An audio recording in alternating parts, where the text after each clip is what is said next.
एक बात ये बताना चाहूंगा, जजमेंट की फाइंडिंग्स बड़ी इंपॉर्टेंट है, 3-4 फाइंडिंग।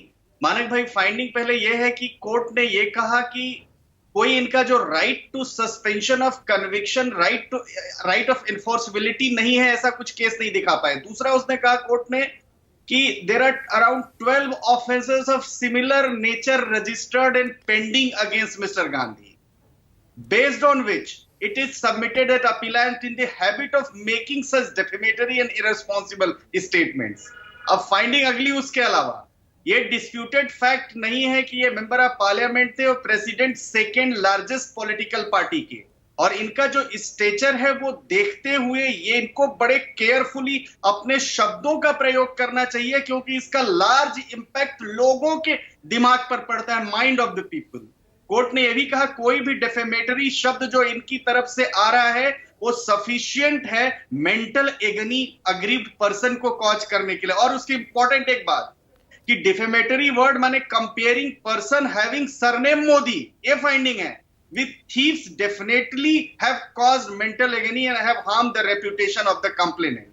और उसके बाद एक और कहा कोई इरिपेरेबल लॉस एंड डैमेज, ऐसा नहीं है कि मेंबर ऑफ पार्लियामेंट आप उस सीट को रिप्रेजेंट नहीं करेंगे, ये आपको आपका इरिपेरेबल लॉस एंड इंजरी हो रहा है।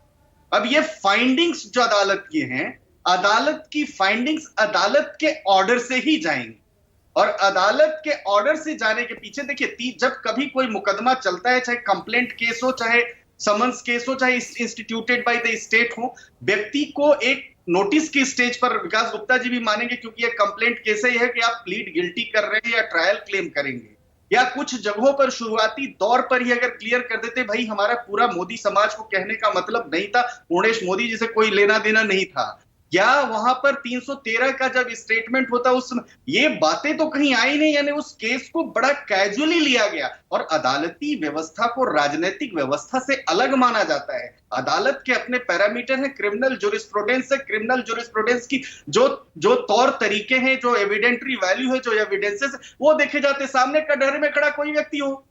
तो इसका मतलब अश्विनी दुबे, इसका मतलब आप ये कह रहे हैं सेशंस कोर्ट में भी राहुल गांधी ने पछतावा नहीं दिखाया, माफी नहीं मांगी, इसीलिए उनकी ये अपील रिजेक्ट हो गई?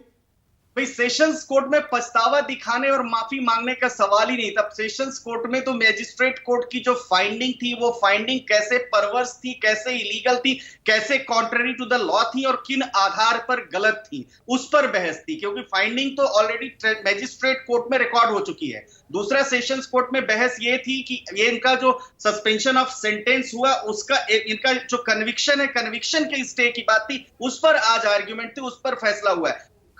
कल हाई कोर्ट क्या करेगी, सुप्रीम कोर्ट क्या करेगी, क्योंकि अभी हाई कोर्ट है, फिर सुप्रीम कोर्ट है, सुप्रीम कोर्ट में भी फिर रिव्यू है, रिव्यू के बाद क्यूरेटिव है। विकल्प की कमी नहीं है, विकल्प बहुत सारे। अच्छा, इसीलिए आप कह रहे हैं कि जेल जाने का खतरा नहीं है उनके सिर पर अभी?